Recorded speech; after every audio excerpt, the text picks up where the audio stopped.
Hello, and welcome to another video. As always, I am Vesh. I'm here to give you a little update of what we know. I watched the live stream, and I just wanted to condense it a little bit for people for the new SWTOR expansion, Legacy of the Sith, which, in case you were wondering, is coming holiday 2021, so we could probably expect it around November, December. I'm assuming December, since that's around the time when the actual 10th anniversary is. And Legacy of the Sith is bringing a lot of really cool stuff to SWTOR, stuff that people have wanted for a long time. One of the biggest features, of course, is combat styles. So here I have a screenshot of the slide they showed in the live stream, separating class story choice from gameplay for greater customization. So basically, they're expanding the current advanced classes availability. So what they're doing here is basically making it so Force classes on either side, Republic or Imperial, can play other sides of Force classes after they meet dark or light requirements that we don't quite know yet what those requirements are. But basically that means that you can be like a Jedi Guardian, but actually be a Sage and play the Jedi Knight storyline. Or you can be a Jedi Guardian again, but instead of being a Guardian, you could use Force Lightning and Force Choke and stuff like that. So thematically, you could get like a Dark Jedi if you wanted, or you could get a light side Juggernaut, for example, or a Sith Inquisitor that's more like a Sage. Also, with the tech side of classes, we don't have any requirements there. So basically, any tech class, any tech advanced class can be any base class. So, for example, the big example that they use that I personally am going to do is you can have a trooper, but it can be a gunslinger or a mercenary, and therefore dual wield pistols. So your trooper could be like Captain Rex, for example. You know, like you get that like cool ARC trooper kind of playthrough, and you don't have to, you know, have a giant cannon, or your bounty hunter can finally use rifles, for example. So you can get that really cool Mandalorian inspired rifle from the cartel market, which I was using on my Vanguard, and it made me sad because I wanted to use it on my bounty hunter, on my power tech, of course. Now I'll be able to do that and still be a bounty hunter, still be a Mandalorian. So this is really cool. This is going to open things up like crazy. I have no idea if they're going to have to do some balance tweaks or whatever, but we'll see how it all works out. They're not 100% sure how everything is going to work. It's still very much in development, but it looks really cool. Next thing I'm super excited about, will support the ability to switch between presets quickly. Loadouts. Loadouts assign a variety of options to a single preset click. Gear, amazing. Abilities and utilities. So abilities on your bar will auto change, and utilities will automatically be picked when you switch. Outfitter profiles, so whenever you switch to a different spec or a different loadout, it'll switch which outfit you're wearing. And evidently more, and I'm not exactly sure what they're talking about with more, but it's really cool to have loadouts, because like switching from tank to DPS or heals to DPS or whatever you're switching to, or just PvP to PvE, these loadouts are going to make your life so much easier. Of course, with any expansion, they are going to be doing class balance changes. We don't know what those are, but, you know, it happens every expansion, right? In every MMO, it's just how it is. So let's go ahead and take a look at the next piece, which is they're talking about the story. So the war between the Galactic Republic and the Sith Empire has spread to new worlds, so we will be exploring new planets as well as some old planets, which I'll cover in a second. Dangerous fringe groups are rising in the dark corners of the galaxy. Fringe groups like Sith cults, other underground shady characters and like gangs and cartels and stuff. So that's the kind of stuff. Darth Malgus is going to be playing a key part in the upcoming story. Darth Malgus is pursuing an unknown plan, so he's kind of the antagonist that we're chasing around the universe, plus a few other surprises to be revealed near launch. So you know how SWTOR likes to keep their cards kind of close to their chest when it comes to story. I'm really looking forward to that. I'm just looking forward to more story, to be honest, and PvP. All I do is really story and PvP. And here we got the next part, which is talking about Manon. So we're going, the first part of the story in the expansion, we're going back to Manon. The Sith Empire has invaded to seize Kolto, a vital medical resource. The pristine ocean world we know, now shattered by war. So if you remember from the Shadow of Revan expansion many years ago, we went to Manon for like a flashpoint and a few points of dialogue, and that was it. They're going to be fully fleshing out the world and having underwater facilities and even exploring the ocean floor like we did in KOTOR 1. Explore surfaces of different structures, everything like that. Also something to note, which is really cool, battle for control of the planet with separate Republic and Imperial storylines. So this is cool. They're going back to separate storylines. It's not going to be like the other expansions that focus mostly around Valkorion. You're going to be able to do Republic or Imperial storylines. Now, this brings up an excellent question for those people that are Imperials, but chose to side with the Republic at the end of Onslaught. Are they going to be playing the Republic storyline or the Imperial storyline? And if they chose to side with the Republic, but they're Imperial, is their Imperial storyline going to be different in hopefully better ways than it was for the kind of sabotaging that we did in the other one? It was kind of just like an extra choice. So that's interesting. I'm looking forward to them actually separating the storylines a little bit more now, going back to kind of the roots of SWTOR now that we're done with like the huge Tenebrae and Valkorion reveal. I'm really excited for that. I'm really excited for exploring Manon in so many different ways. I think the zones are going to be very large and very cool. New daily area accessible once the storyline is complete. So new daily area, woo, more dailies. I know. But hey, you got to get conquest somehow.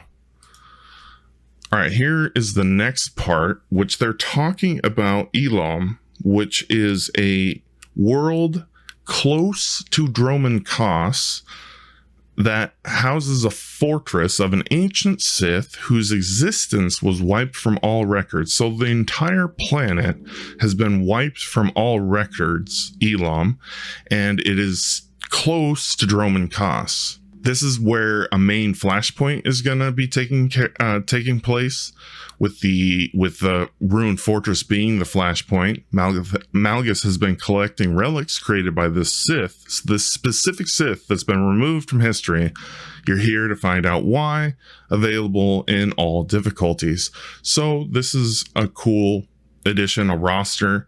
I'm really interested, based on the concept art, I'm really interested to see what they're going to do with this fortress and see kind of how this Sith plays out, because if you look at the concept art, which I couldn't get very good screenshots of, I do apologize, he's not your typical Sith. It looks pretty cool. Here we go. We're talking about the R4 Anomaly operation. It's going to be an 8-player mission. I don't know if that means no 16-player at all or 16-player later. 8-player mission to a mysterious asteroid facility run by an obscure Sith cult. The cult has been experimenting with stolen Zerka technology and rebuilt an ancient super weapon of terrifying power. So they kind of teased what super weapon they're talking about, and it looks pretty cool. I think some people will recognize it. And the Sith cult they said that they're going for something they haven't really done before in SWTOR, and that's kind of like sci-fi horror, kind of like the concept art of the asteroid facility is terrifying. Lots of tentacles, lots of all kinds of stuff. Story and Veteran will be available at 7.0, which is the release of Legacy of the Sith Master Mode to follow in early 2022. And there will be 5 boss encounters. So that's the operation. Now, of course, they're doing another Galactic season. This one is focused on rewards around the underworld syndicates. So this comes back to their idea that there are all kinds of fringe groups that are showing up like these underworld syndicates. They're giving us a new companion similar to the last Galactic season, Fenzale, Duros Gunslinger, which is really cool. The first Duros companion in SWTOR. I'm sorry, he doesn't look as badass as Cad Bane, but it's cool to have a Duros to hang out with, and he does dual wield. So maybe if you give him the right outfit, he could maybe pass as a decent Cad Bane to adventure with, which is pretty cool. Obviously, quality of life updates from season 1, so that makes it all the feedback that we've been giving back to him about season 1. They are going to implement in season 2 to an extent to make it better. So this means that season 1 will not end until sometime around holiday 2021. So sometime around November, December, right before the expansion releases, I assume, is when season 1 of Galactic Seasons will officially end, and we will no longer be able to get those rewards because we will be working towards season 2 rewards. Now we're getting into kind of like the player stuff, like the we're not getting a new engine. Everybody wants a new engine, but I don't think people understand how complex that would be. They would have to be almost completely remake the game. So new look and feel for the user interface. Legacy of the Sith will launch with updated windows such as character sheets and more. Additional windows will release throughout the 10th anniversary celebration. So they're kind of going to do this in waves. They said that they're going to focus on updating a lot of the UI and windows specifically that we use constantly. So obviously they have metrics that they're pulling from. They're like, how often do they use the guild panel? How often do they use the conquest panel? Things like that, or legacy panels or PvP panels or currency tabs, for example. So we're going to get a lot of quality of life updates, kind of make it a little flashier, I assume, nicer. Additional windows, so they're doing it in waves. Additional windows will be released as it goes on. Updated character creation. So this is awesome. I don't know if this means that we're going to get more customization baseline, or if this just means they're going to kind of round out a lot of the customizations. It does say new visuals and flow based on combat styles. So I kind of pull this from, again, the example they used and the example I am using. If I'm playing a trooper, but I'm using the mercenary advanced class, maybe I won't be shooting missiles from my wrist as an arsenal merc. Maybe I will be doing something completely different since I'm technically a trooper. So the new visuals might be kind of like changing a lot of the animations and a lot of the special effects and stuff that go with each of these advanced classes. So it's much more seamless and makes sense story-wise to mix and match all the different advanced classes with different classes in your combat styles. Content leveling and endgame, they did say that they want to keep all of their operations relevant and up to date and important throughout the life of the game. This means, and they also said that they're looking at Bolster, they're looking at Veteran's Edge, they're looking at these different things that have been kind of a pain and making things more difficult than it is. Or when you're making PvE, you have like a different PvE set if you're doing sub 75 content compared to doing Duxon.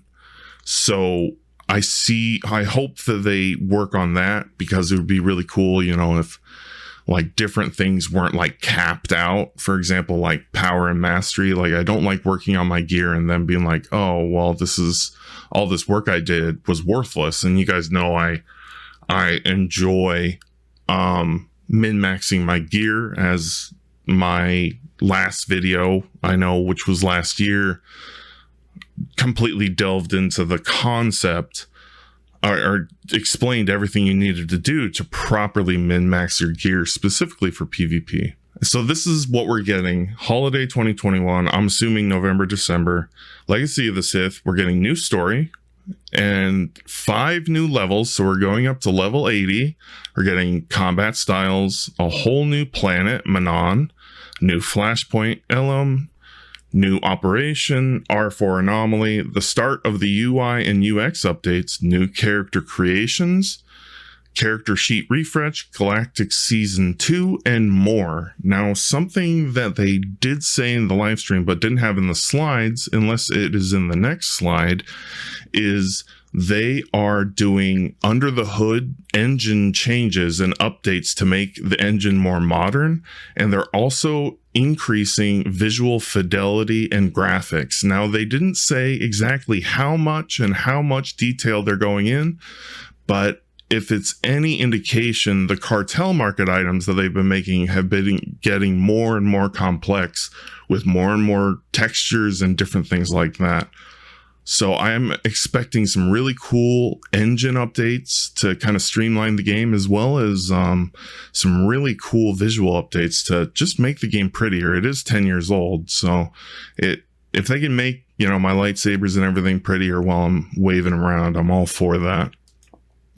Here we go, 2022. They're making, even though this is an anniversary, they are saying that this is going to be a year-long celebration. So all year long, similar to Onslaught, they're going to be dropping content throughout the whole year. So we're going to get more story. We're going to get the master mode of R4 probably early in 2020. They're going to keep you updating the UI. And this is something I'm really interested in, obviously. PvP revamp. So what does that mean? Well, we don't know. So the PvP community is probably losing their minds right now, because whenever the PvP community hears PvP revamp, everybody panics and like screams for everything to change. So I'm interested to see what they do with the revamp. Hopefully it's not too heavy-handed. Hopefully it fixes a lot of the issues that are going on, like bolster and various other things with like solo queue and other stuff like that. Galactic Season 3 will be happening next year as well. It doesn't say Season 4, so maybe it'll just be a long Season 2 and then a long Season 3. I don't know how long they want these Galactic Seasons to be. We're going to get, it says here new Flashpoint as in singular, but they did allude to the fact that it's going to be Flashpoints with an S, so multiple. So I would assume we're going to get more than one Flashpoint next year. New locations, plural. So there's going to be new planets, new locations, all kinds of stuff. Here we go. What I was talking about before, tech modernization. That's under the hood improvements to the engine, so it runs better, less bugs, things like that. Visual improvements, which is what I'm really excited about because I'm a total pixel graphics nerd. And more. So this is really cool. I'm super excited. This is the last slide that they showed, and this is the week of, and it's showing the week of July that we just started here. So the 5th of July, Jedi Guardian and its combat styles will be on the player test servers. It's a base level, like high level, level 80, if I understand what they were saying right. Level 80, base decision Jedi Guardian that has combat styles, and you can mix and match and try all this stuff. Now, this is a first look. It's nowhere near finished, so definitely test it out. I know I am. I'm going to mess around with it because I'm really interested to see exactly how they're blending all these combat styles. It's really interesting to see. 12th of July, they've been releasing short stories, which I didn't even know about, which makes me sad because I really enjoy the Old Republic kind of era. So seeing Red, a Mandalorian short story, they're really leaning in to the kind of issues that are happening with the Mandalorians right now, with Shea Vizsla and people kind of splintering off.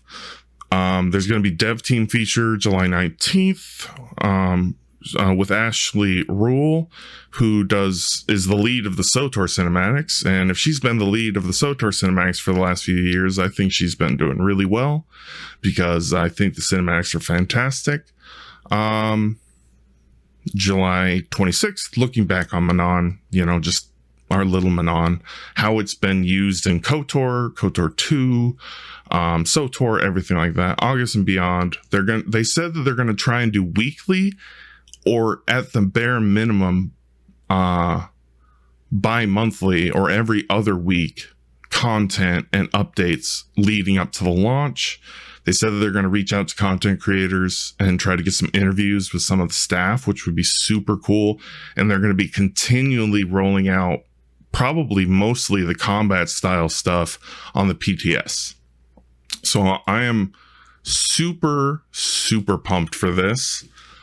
I'm really excited. I was banking on the fact that they were going to announce an expansion for their 10th anniversary. And I mean, Keith, their game director for the whole project, hinted on the 9th anniversary live stream, like last year, hinted that they were going to be doing visual fidelity upgrades to the game and a bunch of stuff like that specifically.